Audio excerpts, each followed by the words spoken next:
मित्रों, नमस्कार।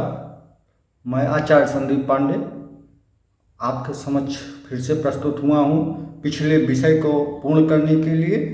जैसा कि मैंने पिछले वीडियो में वादा किया था कि नवरात्रि में माँ दुर्गा की हम बहुत ज़्यादा पूजा करते हैं, अर्चना करते हैं, व्रत रहते हैं, कन्या भोज करवाते हैं, फिर भी हमें कोई फल प्राप्त नहीं होता है, अपितु हम परेशान ही रहते हैं। उसका मूल कारण क्या है? तो मैंने बताया था कि हाँ, पूजा तो हम करते हैं, बड़े बड़े पंडाल तो सजवाते हैं, बड़ी बड़ी चौकियाँ निकलवाते हैं, लाखों करोड़ों खर्च करते हैं, लेकिन मैंने जितने पंडाल देखे हैं उसमें 100 में से 70% पंडालों में बाबा भैरवनाथ की पूजा या अर्चना या तो की नहीं जाती या तो बहुत ही कम की जाती है, विधिवत नहीं की जाती है।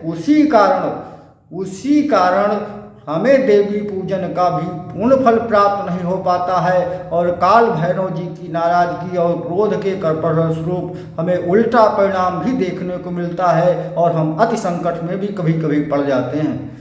मित्रों, पिछले वीडियो में चर्चा किया था काल भैरव की। उसके बाद मैंने कहा था कि अब ये काल भैरव का एक प्रचंड स्वरूप, बहुत ही क्रोधी स्वरूप है, इसकी पूजा सब करने से डरते हैं।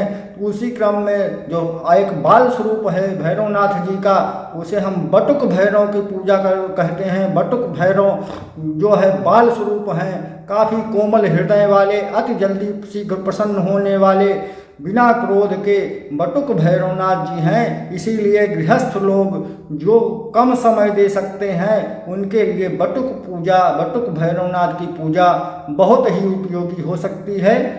और इसी विषय को लेकर मैं पुनः आपसे बताता हूँ। मैं आचार्य संदीप पांडे आपसे अपने चैनल को सब्सक्राइब, लाइक, शेयर करने के लिए फिर से अपील करता हूँ और आगे बढ़ता हूँ विषय पर। बटुक भैरव जी के साथ क्या है विषय? तो बटुक भैरव जी, जैसा कि आप लोग जानते हैं कि भैरव जी का बाल स्वरूप है। ज़्यादातर लोग मानसिक अशांति से इस दौर में बहुत ज़्यादा ही पीड़ित हैं, जिसे डिप्रेशन और डिस्लिया कहा जा सकता है। डॉक्टर बड़े परेशान रहते हैं, नींद की दवाइयाँ दे देकर सुला देते हैं पेशेंट को, और उठने पर फिर भी वो किसी तरह की इधर उधर की बातें करने लगता है। दिन भर उसको सुस्त रखते हैं, रात में 2 नींद की 2 टैबलेट फिर से खिला देते हैं। इस तरह के जो मानसिक अशांति से पीड़ित मरीज हैं, अगर उनको हमें स्वस्थ करना है और किसी भी अपने घर परिवार स्वजनों को किसी दूसरे के द्वारा किए कराए से सुरक्षित रखना है, तो उस समय बटुक भैरव जी की साधना हमारे लिए अत्यंत ही उपयोगी है। ये ऐसी साधना है बटुक भैरव जी की जो हमें बहुत ही कम समय में, अगर हम चाहें तो जून के महीने में एक रात्रि में ही इनकी पूजा की जा सकती है, जिसमें हम 21 माला जो है इनके मंत्र का जप करते हैं, 11 दीपक जो प्रज्वलित करके सरसों के तेल का। अगर ये नहीं कर सकते हैं हम एक रात भर, तो हमें प्रतिदिन यानी 21 मंगलवार को एक जप इस मंत्र का, एक माला यानी 108 बार की एक माला जो है पूरी इनके मंत्र की जप करके 21 मंगलवार पूर्ण करनी चाहिए। उसके बाद ये प्रसन्न होते हैं। हाँ, और इनके पूजन में यदि चमेली का पुष्प या तेल हम अर्पित करते हैं तो ये बहुत ही जल्दी प्रसन्न होने वाले बटुक भैरव जी महाराज देवता हैं। इनकी कृपा अति शीघ्र होती है। हालांकि भैरव, शनि और काली के नाम आते ही हम लोग डर जाते हैं इनके स्वरूप को देख के, लेकिन ये बहुत ही मददगार देवता हैं, इनसे कभी डरना नहीं चाहिए। बटुक भैरव जी की साधना चमेली फूल अनिवार्य है। प्रसन्न करने वाले सफ़ेद रूप का पुष्प हो या चमेली हो, ये माँ दुर्गा के पुत्र हैं, इसलिए दुर्गा जी को इनके पहले पूजन अवश्य कर या उनको याद किया जाएगा।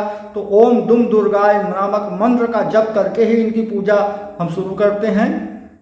उसके बाद भैरव जी की पूजा जो धूप दीप अगरबत्ती नैवेद्य जो भी है वो चढ़ाने के पश्चात इनके मंत्र का जाप करते हैं। एक माला प्रत्येक मंगलवार, कम से कम 21 मंगलवार अगर हम कर लेते हैं तो निश्चित ही, मेरी गारंटी है, मेरा दावा है कि आपके परिवार में खुशहाली अवश्य ही आएगी, कोई रोक नहीं सकता। इनका मंत्र है, अगर आप चाहें तो इसके नोट कर लें। ओम ह्रीं बटुकाय आप दुहाराणा चतु या कुरु कुरु बटुकाय ह्रीम ओम। फिर से हम बोलते हैं ओम ह्रीम बटुकाय आप द्वाराचतु या कुरु कुरु बटुकाय ह्रीम ओम। इस मंत्र की एक माला यानी 108 बार 21 मंगलवार तक अवश्य ही जप करें विधि विधान के साथ। 7.5 अगर आपके पास घोर 7.5 चल रहा है, बहुत भयानक से भयानक कष्ट आपको प्राप्त हो रहे हैं, तब ये क्रिया इतनी कारगर और इतनी उपयोगी होगी जिसका हम वर्णन भी नहीं कर सकते हैं। ऐसा मैंने प्रयोग करवाया है और देखा है और क्रिया कराया, मानसिक शांति मैंने बता दिया। लेकिन ध्यान रखें, जिस समय हम ये क्रिया चालू करते हैं उसी मंगलवार से, वैसे तो हमेशा ही कुत्तों की सेवा करनी चाहिए, उसी मंगलवार से अगर आपके दरवाजे पे कोई भी कुत्ता आता है तो उसे दुत्कारें नहीं, उसे बड़े प्रेम से भोजन करवाएं, उसके बाद वो जाता है स्वेच्छा से तो जाने दें, अन्यथा आप उस पर नज़र रखें कि आपको नुकसान न करे, लेकिन उसको दुत्कारे और मारे तो बिल्कुल नहीं। और शनि की महाराज कुत्ते के साथ साथ हम अपने जीवन में न्याय और ये जुआ शराब और बुरी आदतों से दूर रहें। दांत और आंत साफ रखें, क्योंकि दांत का सफाई और आंत की सफाई का मतलब शुद्धिकरण से है। हम किसी भी मांस मदिरा का प्रयोग ना करें। सरसों के तेल का दीपक जलाएं और अंत में क्षमा प्रार्थना अवश्य करें, जैसा मैंने पिछले वीडियो में बताया था। हाथ जोड़ें, पुष्प लें, अक्षत लें और वही बोलें अपराध सहस्राणि के अंते अंसन मया दास मत्वाम क्षमस्व परमेश्वर आह्वाहनम न जानामि विसर्जनम। तो ये पूरा मंत्र मैंने आपको बोला था पिछले वीडियो में, वहीं से लिख लीजिएगा। नहीं तो आप मन में अगर संस्कृत पाठ नहीं कर पाएंगे तो मन में ये कहिए कि हे ईश्वर, मैं आपका आह्वान और पूजन नहीं जानता हूँ, अज्ञानतावश जो भी मुझे त्रुटि हो गई हो पूजन क्रिया में, उसे आप क्षमा करने की कृपा करें। ऐसा करके अक्षत और पुष्प उनको अर्पित करें और उसके पश्चात थोड़ा सा जमीन में जल गिराएं, गंगा जल हो तो अति उत्तम है, और उसको माथे पर लगाएं। तब पूजन आसन छोड़ें और प्रसाद जो भी चढ़ा है उसका थोड़ा सा हिस्सा खुद लें, और अगर वहाँ पे कुत्ता मौजूद है तो उसको भी कुछ न कुछ उसमें से दें और बाकी स्वजनों को खिलाएं। बस यही क्रिया आपको हर बाधा से मुक्ति दिलाएगी। ये आचार्य संदीप पांडे की गारंटी है, ताल ठोंक के कहता हूँ। तो लेते हैं आपके साथ विदा, निवेदन के साथ कि मेरे चैनल डॉक्टर आचार्य संदीप पांडे जी को अवश्य ही सब्सक्राइब करें। मिलते रहेंगे आपको एक से बढ़ के एक वीडियो। जय